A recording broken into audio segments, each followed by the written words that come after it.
Well, hello everyone and welcome back to another video. I hope you're well. So today's video I want to talk to you about the video I released actually early, ahead of schedule, than what I was originally going to do. It was originally going to go out in August and now it's gone out in July.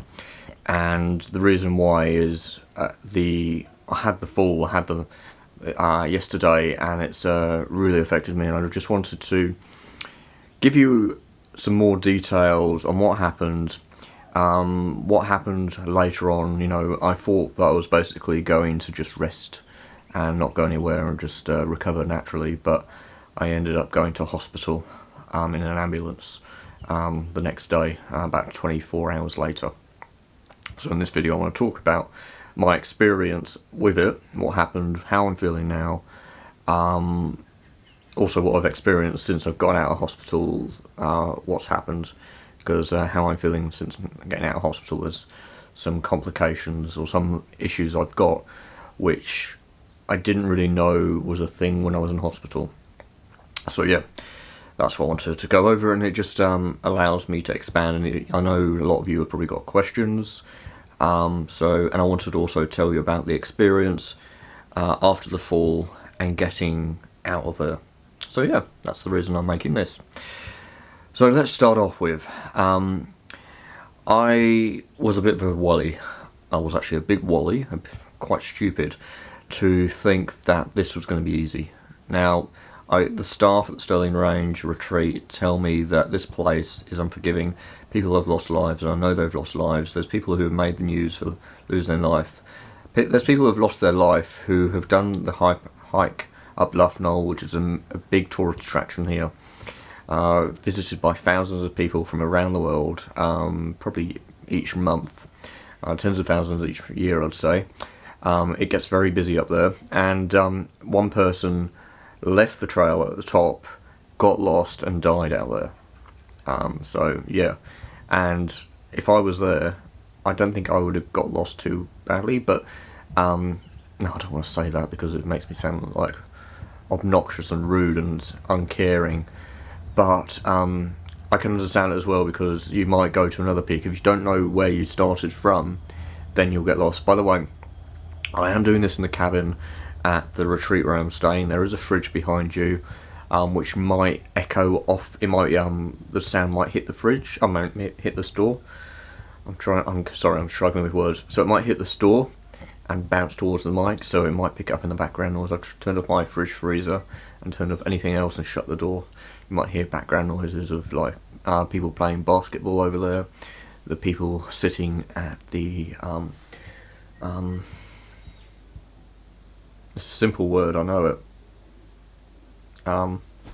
The kitchen over there eating, and the birds as well in the background. So yeah, let's start off with the approach to the day. So I started off early. I decided to leave early, around just after 8. I checked in with the office here, let them know where I was going to go, what route I was going to go if I went up the mountain, what time I should be back by, and if I wasn't back by then they'd send out the ranger, and then if the ranger couldn't find me or anything, then they would start to send out emergency services to me to get to me, which I'm glad they didn't do, because I would have had to pay for all of that because I don't have any coverage for that. So yeah, anyway, I left there, told them what I was going to do. I bought my camera gear with me, so I bought my 100-400, my 24-70, my video camera, which we're using right now, and my M50. Bought 1.5 litres of water because I knew I could get water along the way, so I wasn't too worried about it. I could just, if I needed to, I could just catch water, boil it and then drink it.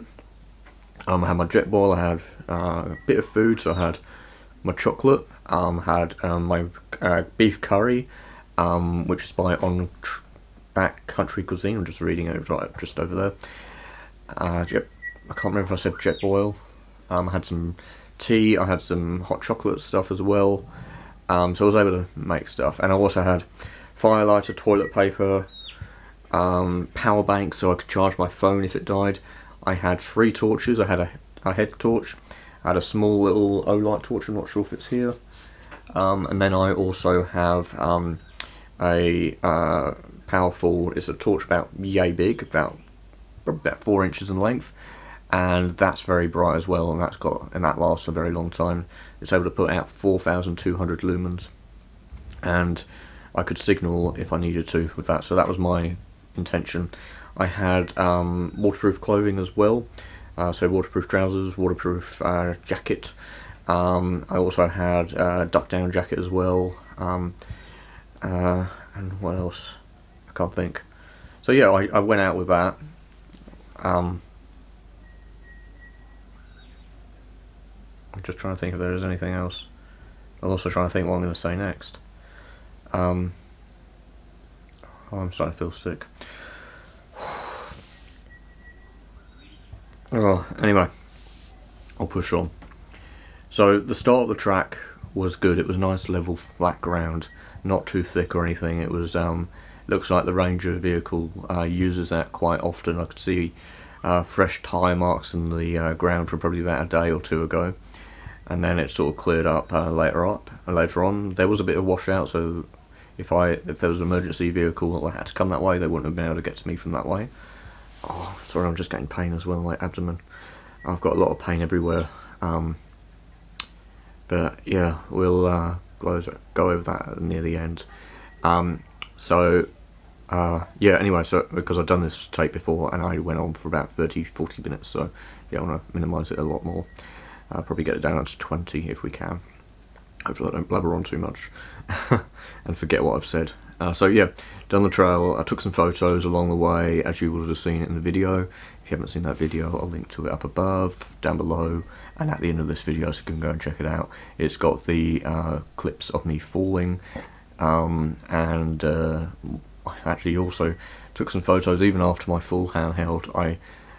It hurt me to raise my arm, but I still went and took some photos because I knew I wanted to get some photos from there before I made my retreat. So yeah, I ended up taking the photos. It went really well, but I ended up staying there for a while, a bit longer than I thought, or a bit longer than I wanted.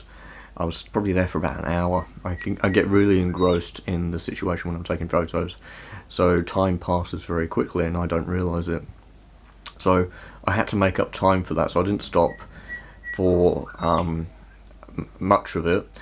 I turned off where I needed to. This was a 14.5 kilometre hike, I should say, to where I wanted to be at the base of this mountain, which is the track is to the left of Bluff Knoll. It's all in my other video as well, so you can see the trail I went, where it is in correlation to Bluff Knoll and everything. So yeah. So I headed up down there. First crossing was a little bit sketchy. It was quite washed out. I had to climb down and then climb back up. That wasn't too bad. The second one was washed out, but I could easily step down. That was just about a metre. And then the bush around started to get thick. The track was starting to get really overgrown. I was really having to push my way through. But that's all in the other video as well. And then I got to this other section, which is where I had the fall. It was the soil was like clay, and it was quite wet or very damp. I could say wet, very waterlogged. So yeah, it was very slippery. So I used, as you'll see, I'll put some B-roll up. So what I done when I first approached this, I looked up and down, seeing what way was the best way. I was thinking originally, do I find some tree branches that are thick enough I can just maybe walk across, make myself a bridge? But I thought, no, I better not do that, because in case it snaps, I'm going down. So I look off to the right hand side. This was all off video, yeah, it didn't seem like there was a passable pass there. It was thick with vegetation off on the left, and then I noticed this little track going down, not man-made or anything. It was just all natural, and it led down to the right there, and it looked it looked like I could tackle that. So what I done is I got my trekking poles out, got them looped around. There's these little loops around it, so I looped those around my wrists, and I started going down. But I was testing the ground in front of me, seeing what was stable, what wasn't, seeing how far my trekking poles would go into the ground. Because if it was easy to get the trekking poles into the ground, that means that soil is a bit too soft, and I don't want to be stepping on there, because as soon as I step on there, I could lose my footing. The soil bit would probably compress and slide down, so I didn't want that. I wanted to find something a bit firmer. That's why I find normally going around like plants and stuff with the root system there, they've normally got a nice deep root system which is going into the terrain, and that allows me to have additional grip and additional stability. So yeah, I was hiking down, trekking, or not hiking, but slowly making my descent down to the spot where I thought it'd be like a half a metre drop, something where I could easily just jump down. But as I got closer to that spot, it quickly became apparent now I couldn't go back up. I was committed to this because I would no way would I be able to get back up. And if I did try and get up, I could have fallen and slipped and fell and hit my head and died. So what I ended up doing was trying to work out, I went to the left, could I go down? I saw a little ledge, and that was just too high and too risky, so I cancelled that one out. Then I was trying to make my way to work out if I could go further forward or further right off to where I was originally going to go, and then because I could see it went on a little bit further and then I might have been able to get down and then come back up. But at that point is when I lost my balance. I lost my balance and also my grip. The ground started giving away beneath my feet. I lost my footing completely. I grabbed this tree. I was hoping it would hold. It was probably, I don't know, maybe about that thick, maybe a good 2 or 3 inches in thickness. I thought it was alive. As soon as I grabbed it, you can hear it maybe in the video, it snaps and I just go over. Now I originally thought I hit my shoulder the most, but with the pain I'm experiencing right now, hang on, I thought I hit I can't remember what I've just said. My memory isn't great. Yeah, I thought my shoulder hit first. I thought that was the thing that braced my fall. But with the pain I'm experiencing and the localization of the pain and the intensity of the pain, and it would also explain a lot. So I think I landed on my hip first, and then I landed on my hip. So hip first, and then shoulder. The reason I say that is when no, hang on, what am I saying? So when we're sort of fast forwarding, but it will come back as well. It turns out I don't have any broken ribs in my back, which if I had fallen from the height I did, I should have broken possibly my collarbone, my shoulder, my collarbone, and ribs in my left side, and probably going over to my spine and fracturing even ribs on the right side because of that shockwave hitting me. But because I don't have any of that, but I've got immense pain in my left hip. I'm pretty sure hips are a lot stronger than ribs anyway, at least they're a much bigger and thicker bone. Anyway, I got up pretty much straight away, as you can see in the video. There's no editing there. Landed, and then I went, okay, got to get back up and get out of here and continue on. So no faffing around. So I ended up getting up, brushing myself off, just looking around, trying to just make sure I'm not lost. No, I haven't lost. I'm getting my bearings as well because of the fall.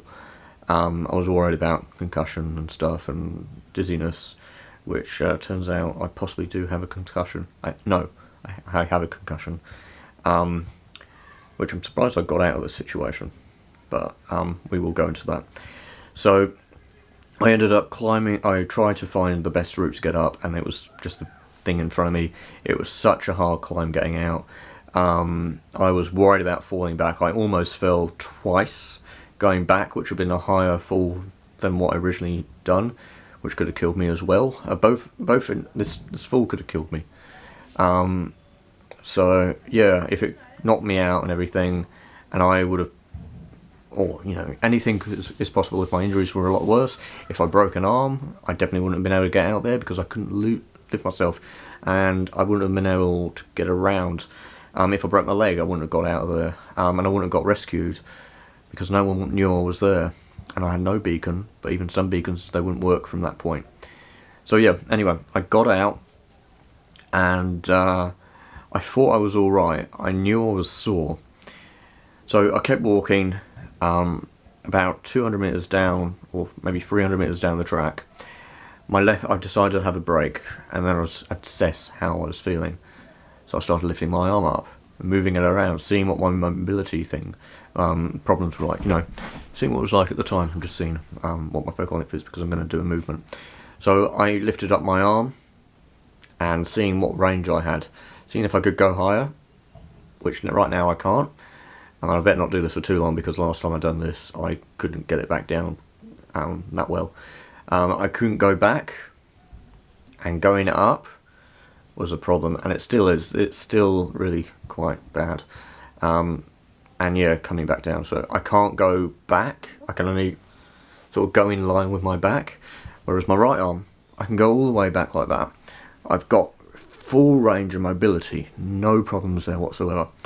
I can easily lift. I've still got strength in my right side. My left side, no. I can push, I can lift, but actual in the shoulder and back, it's really painful. Then it came down to my hips and legs. Now I had this huge pain going across my abdominal region, my pelvis, going down my groin, down there the genitals. I also had it going across my back, up my spine. I had pain in my left shoulder, like in the ribs, and also going on my ribs on my right hand side. I was honestly thinking, I have broken some bones here, and to climb up the mountain was probably going to be near impossible. So I ended up walking down the track, because I wanted to take some photos and I wanted to make it worthwhile. Even if I died, I still wanted to take those photos because it means something for me. I'm not creating for others to see. I'm creating for my passion and love for what I do, and it just one of those things to tick off that list. And I would have felt so bad for myself if I turned around or done the track and didn't take any photos from where I wanted to do, because I would have gone, I wish I took some photos. So I'd done that for me, and yeah, it's made into a video, and you'll be able to see it. So anyway, I took some photos, and then I decided that I'm going to go through the bush. I could have easily gone up the hill, up the mountain, but I was worried about how steep it would be if I would have got up, if I had another fall, because of my condition isn't great. My left leg, I couldn't lift very well. Actually, I couldn't really lift it. And I also had balancing problems, stability problems, very dizzy, had a headache, sensitive to light. I just moving my head, even now, everything was sort of slowed down, sort of really weird motion. But I decided I'll go right, because it looks like it could be the easy option. I had to go through so much. There was really thick, sharp grass, which I've actually got some cuts on my hand. I'm not sure if it's this one. I had a shower, and there was blood showing this morning, but some deep scratches, cuts on my hand. Also, my jeans have got cuts in them from this grass. It's more like surface cuts. Hasn't gone all the way through, I don't think. I haven't really inspected my jeans since I got back. But my shoes, I have got some cut marks in them from some of the rocks, and I did have multiple falls when I was actually walking back along the track. Obviously, we're not going to make it in the 20 minutes. We'll try to keep it under 30. I'll try and rush up this little bit. So yeah, I was walking through these bushes, and it was so dense. Some of the times you could not see this much in front of you, or even closer. I was surrounded a lot of the time by these thick bushes and thick shrubbery, because there was a fire that went through there about 3 or 4 years ago, and there's all this new growth. Especially, there's a lot more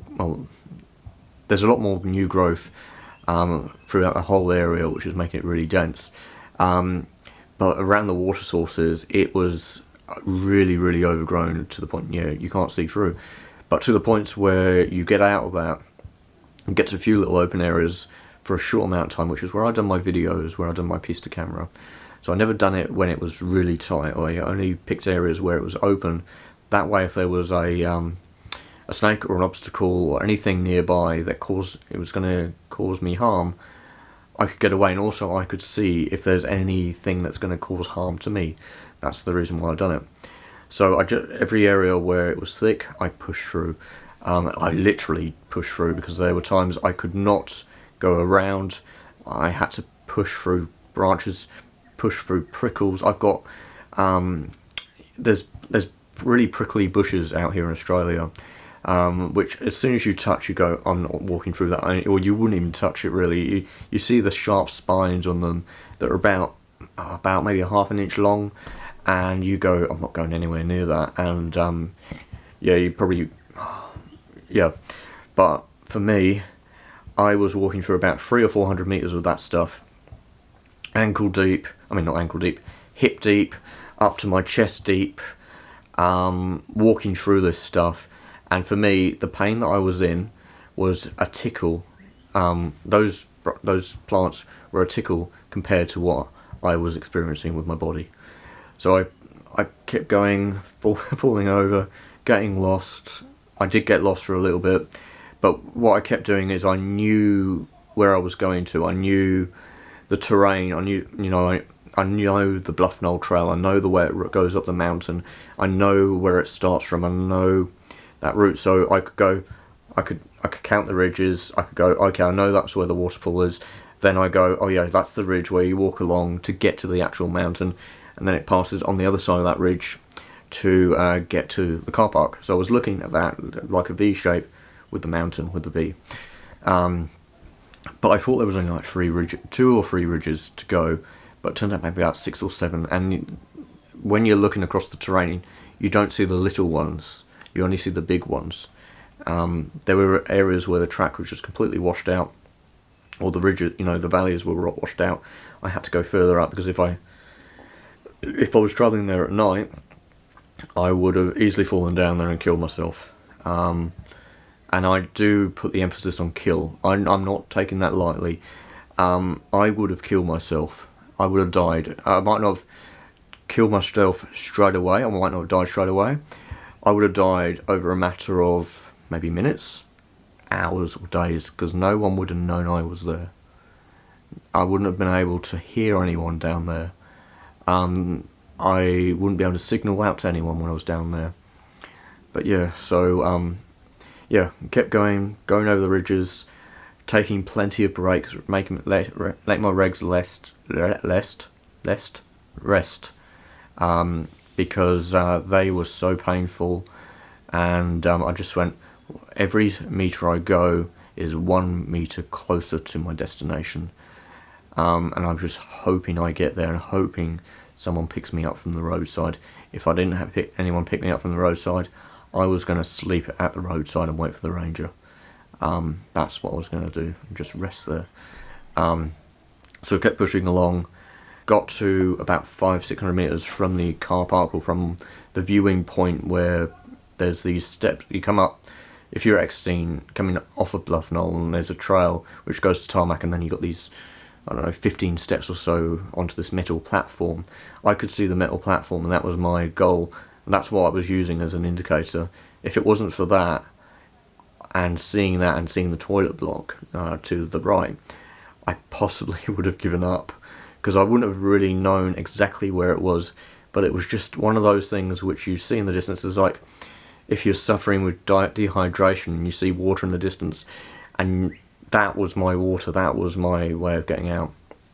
So I set up, and I noticed a person standing on this platform, and I saw them in their grey jacket. I could see they were moving around, even with my naked eye. I could just see them.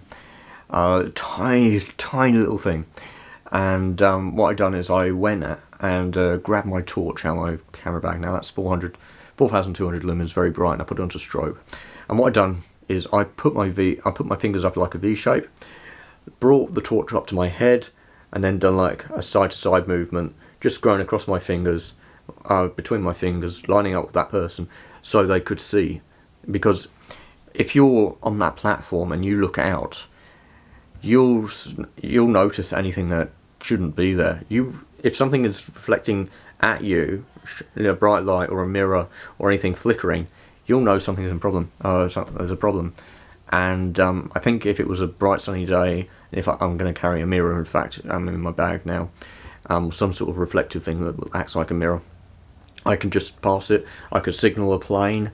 Using that method, I learned how to do that, and it will go for kilometres. It'll go for ages. That beam of light. So yeah, and it would be great for light rescue missions as well.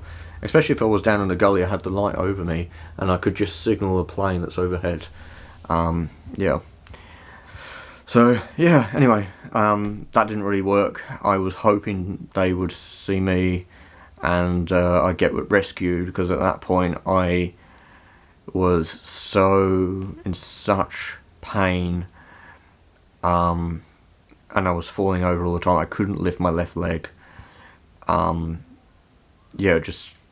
I couldn't lift it more than that. So when it came to crossing over things which I had to cross like that, I would be trying to push things down and then just dragging my leg over it. There's bruises and stuff all over it, and scratches on my leg. So yeah, what was I doing? I knew they weren't going to come, and I didn't want to put hopes up, and I didn't want for my adrenaline to wear off and my drive to wear off, because I'd get the sign of relief, and then I'd start to think that, okay, I will be getting rescued and I can relax. I didn't want to relax, so 2 minutes passed, no real change happened. I assessed the situation, and I went, I'm going to continue forward. I continued forward through more thick bush, up to steep terrain, which was like that at times, even more. Sliding back, falling back. I just kept going, walking over, walking down, and I got maybe 100 metres from the road. At that point, I was really, really over this. I was still thinking of giving up, but then I thought, if I give up and I make the news, and they say that I was 50 to 100 metres from the road of being rescued, I was thinking of myself dead, and people watching me on the news, and my mum watching me, and I'm getting a bit teary about this, and my mum watching me, and knowing that I was so close, but I'd given up and died. Just realised that, yeah. That just hit me. Because it would have been very, very likely. No one would have known I was there. They knew I was at the other end. They wouldn't have been looking for me there. No way would they have started there. Yeah. But anyway, I got up. I had this thick bush in front of these thick little trees, they're gum trees, to push through. I had 30 metres of pushing through. No idea where I got this energy or drive from. Absolutely no idea. I managed to push through, falling over as well, pushing through. Got to a clearing.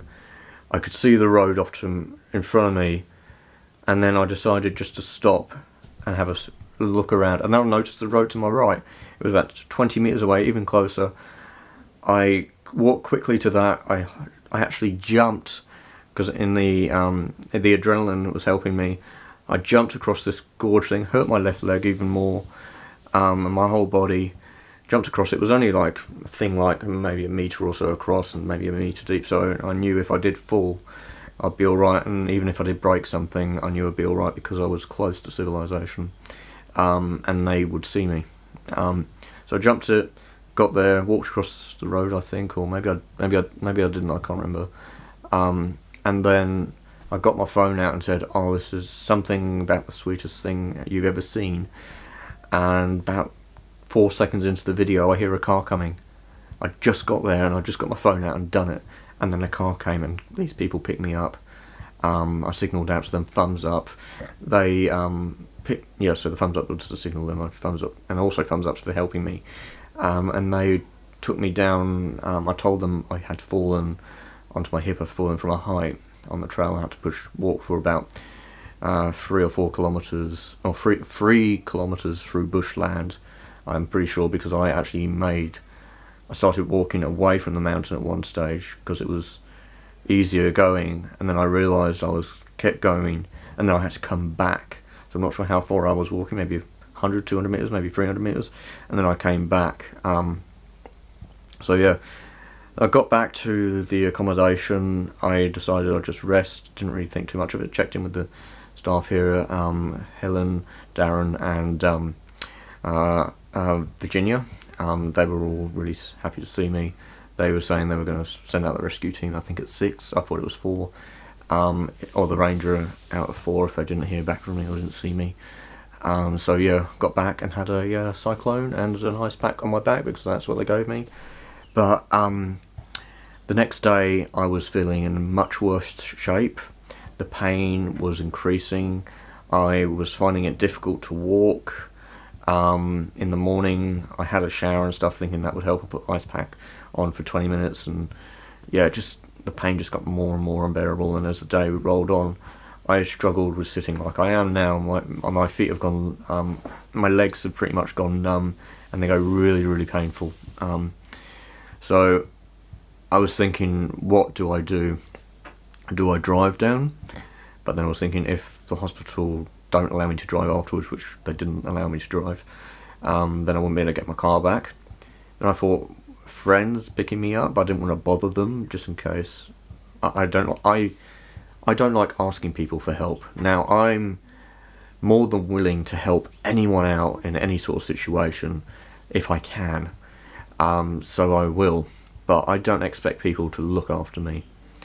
I don't feel like I should. I don't want to put my burdens on other people, because I see that as a burden. You know, if I wasn't rescued and if I can get myself out, I mean, even if it means like crawling over the ground to get myself out, I will do so, because I'd much rather do that than get someone to come out and try and find me. No idea why I'm like that, but that's just the way I am. So anyway, yeah, what I ended up doing was calling a hotline. I think it was Healthline. I told them my situation, what I'd been through. They said, you're going to have to go to the hospital, get checked out. They said, will anyone be able to take you? And I said I could get the owners to help me because they were willing to.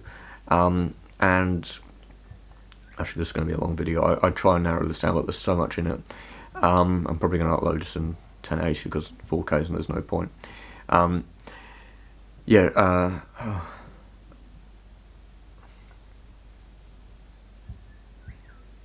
I've forgotten. I've lost. What was I saying? Was it? Yeah, it was about going to the hospital.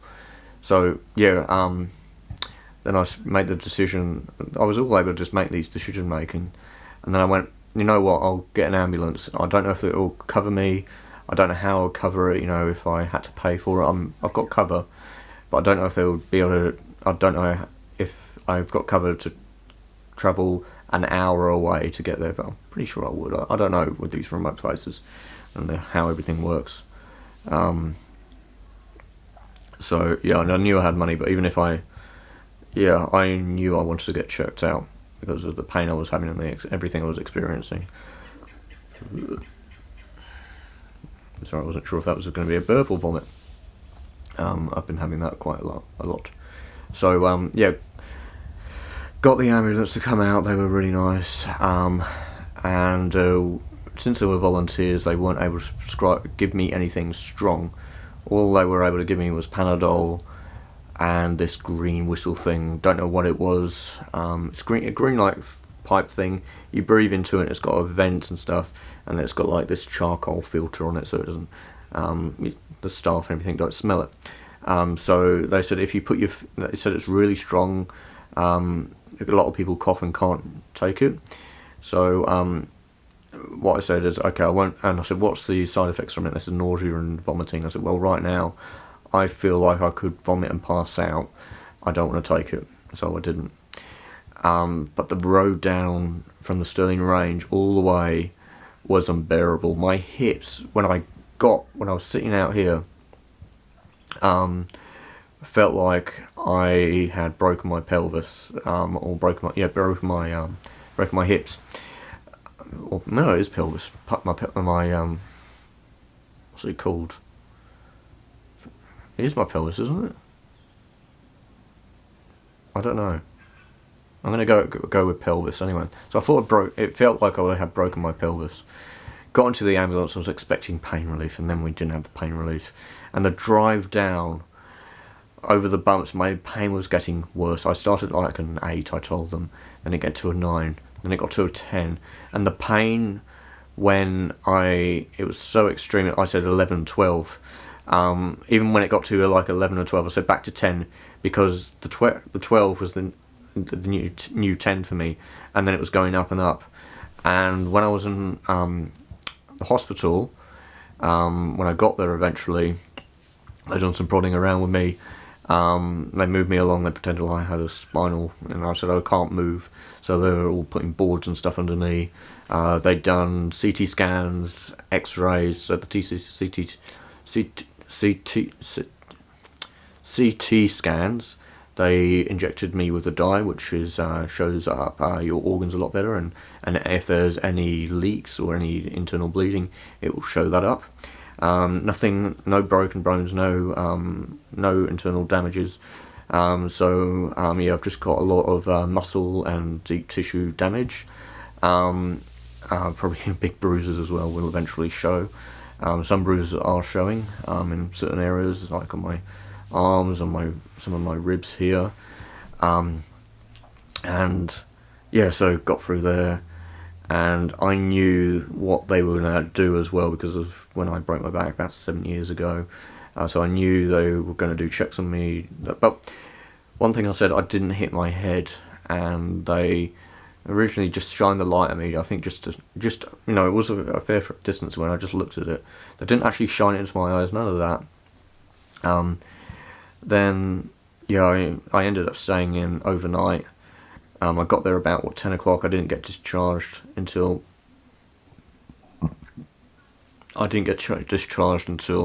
Actually, let's have a look at my phone. So I took some photos. I can't remember the time. I was on the hospital bed. That's me right there. In my new area at 8:30 in the morning. I just had breakfast, and then I was discharged. This was me just after I had a shower at the place. And that was me back in my my room, right there. And I was also looking. You might see I don't know if you can see, but I was seeing about my eyes. Now you might see that this eye here is smaller than. And so right now I'm looking how I normally look. But back then when I got discharged, that was how I felt like I was looking normal. So one eye was open, one eye was slightly closed, and that felt normal for me. So the left side of my face was drooping, but I didn't really think much of it. So I took that photo just to see what I actually looked like. So that was when I was getting discharged at 10:30, and then my friend Nev came and picked me up.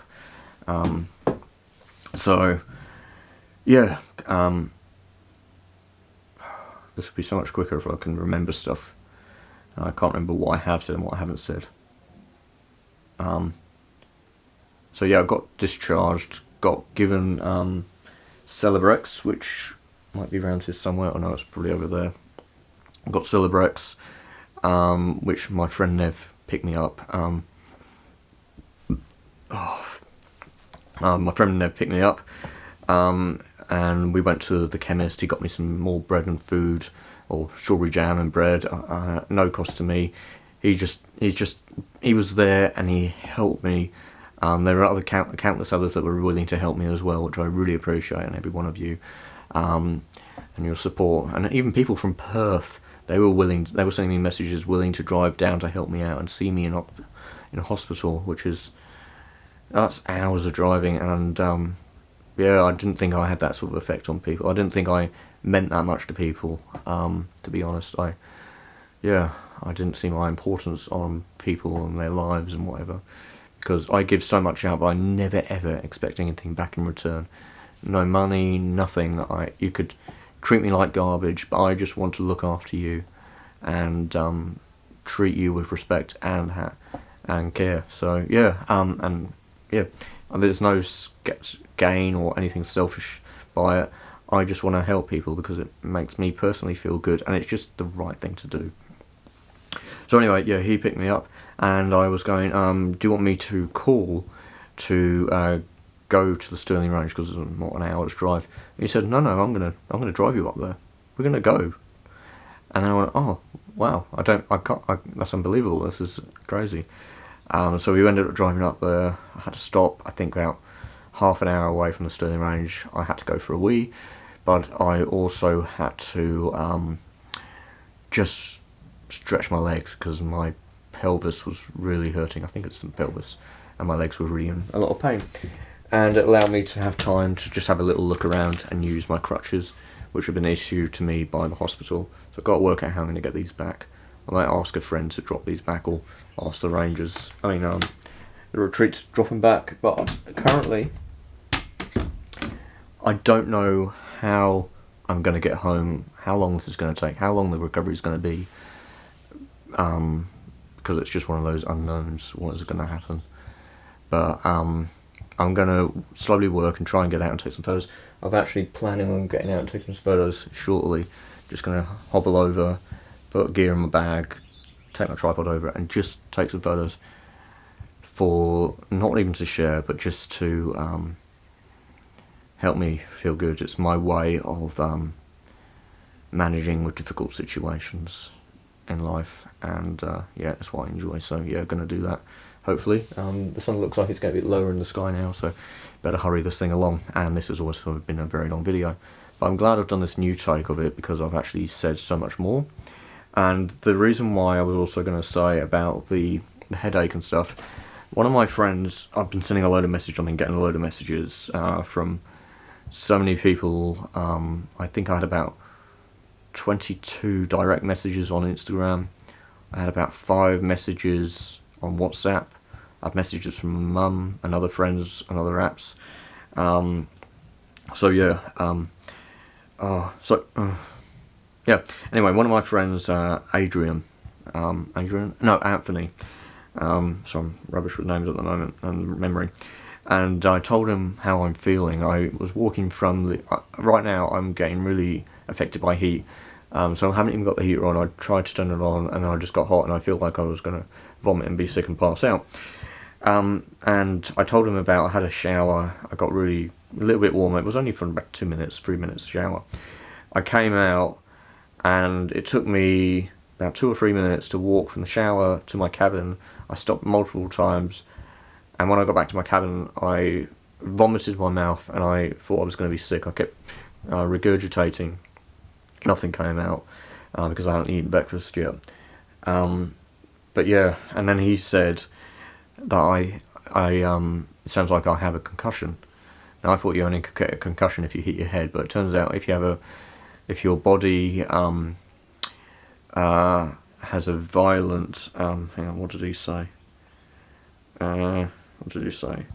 If I have a shake impact, if I had a really bad impact but I didn't hit my head, it's the same effect. So I've been looking up about it. What is the side effects now? I've got it all on my phone right here. Don't know if you can see. My phone is a bit bright. So I decided to look up what are the symptoms of a concussion, and I have pretty much got all of these. Now I'm not sure if I have the memory loss, but I am struggling to remember things. So maybe. So the thing I have, which it says all of these, so this is everything it says on this. Headache, I got that. Confusion, got that. Lack of coordination, got that. That's why I was struggling also when I was in the bush and also walking around here. Memory loss, I am having a bit of that. Even the slightest thing, I don't know if some of my words are slurred or anything. Nausea, I have that all the time. Vomiting, I'm very close. Nausea and vomiting are very, very close to one another. Dizziness, I've got a bit of ringing in my bells. Ringing in my ears. I am incredibly sleepy. I slept for 16 hours last night. I did wake up for about half an hour this morning. So I went to bed. I was just going to have a snooze. I went to bed or went to have a lie down at 4 p.m. I didn't wake up until 6:30 a.m. the next day, the next morning. And then I went on my phone for a bit just to see what was going on. And then I ended up going back to sleep and sleeping from 6:30 till 9 o'clock. But I felt like I could have kept sleeping as well. So yeah, sleepiness and excessive fatigue, and I'm getting worn out very, very quickly. Cooking dinner, get worn out. Washing up, I'm worn out. Yeah, even leaning forward, I get worn out. So yeah, not sure how I'm going to make it getting over there, but the sun is about 20 minutes from sunset. Yep, that's right, 20 minutes, 25 minutes. So I'll wrap this up very shortly. So yeah, turns out I've got a concussion, most likely. The only reason why it wasn't mentioned on my discharge summary, because I got that because I don't have a doctor, is because we didn't study, we didn't look for it. They didn't do the studies for it. They kept asking me my date of birth and my name, but I think that's more so for them, because I know that hospitals do get the patients wrong at times, and it's nice for them to confirm that it's me and all that, and also maybe it is for memory as well. But that's not a short-term memory loss; it's something else. So yeah, and they kept asking me what happened, so maybe that's why. But yeah, but I'm finding at the moment like the days are going by so quickly. I don't know where time is going. It just felt like, I don't know, 3 hours ago I woke up, and it's now what. I woke up it's about 7 hours since I woke up. So yeah, not the best. Hopefully it improves. I looked up how long it takes for a concussion to heal, or to get over it. It takes about 7 days to 14 days, depending on how bad it was. So they said it normally goes away with 1 to 2 days afterwards, but I'm still feeling the effects 2 days on. Or more than 2 days on now. It's been more than 48 hours. That's now. What day is it now? Sunday. Happened on Thursday. So yeah, more than 72 hours later, and I'm still feeling the same. But anyway, I think that's everything. So I'm going to slowly get back into doing things. Slowly move. And yeah, I'm just going to take one day at a time. But yeah, it's great to have support. I've got people who are willing to drive to drop things off to me and look after me, which is fantastic. So I've got a great support network around me. The owners of the retreat, Darren and Virginia, are willing to look after me. Oh, I just got dizzy. Hang on. Oh.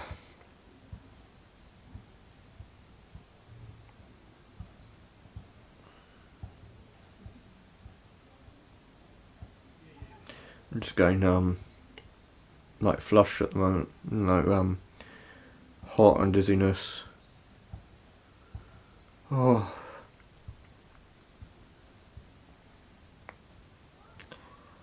Oh. Wow. Maybe also with the concussion you get a sore neck, stiff neck, which I've got. And it does seem to be, if I look to the right, it's not too bad, but left. Yeah, actually, I can't look that left. So, I've just noticed that. So, with my neck, if I go that way, fine. If I go that way, about there. So, if I had to drive, I can do a shoulder check. Yeah. Anyway, so, I think that's going to do. I wanted to do this and give you an update, because it only feels right. And it'll just put so many people into perspective about this. I'm going to say that the day that almost killed me, or something like that, because it's brutally honest, and yeah, there's no lie in there. I could have very easily died. No, I could have died. I would have died if there's no coulda. I would have died if I did not get myself out there. That's as simple as it is. I would have died if I didn't have the willpower, the strength, within to get myself out of there. Now that does sound a bit like, he's one of those. No, I don't mean that. It's I just mean it like, if I didn't have the willpower to get out of there, I would have died, and you would be watching me on the news right now, or possibly in a week's time, saying missing persons report, news and everything if they couldn't have found me. So yeah. Anyway. But yeah, I'm going to still get out to finish on a better note, because I don't want to finish on that. I will get out and take photos this week, or at some stage anyway. I'll be doing videos. Sorry. I'll be doing videos. I never know if it's going to be a burp or I'm going to vomit. I haven't vomited yet, apart from the one this morning, when I vomited in my mouth. But yeah, so I'll be taking photos, be going around the park. When I am confident enough in my legs and my ability, I will get in my car and drive. I don't think I can get in my car at the moment. I can't lift my left leg that high enough to get into it. So yeah, I'm just going to work on it over the next couple of days.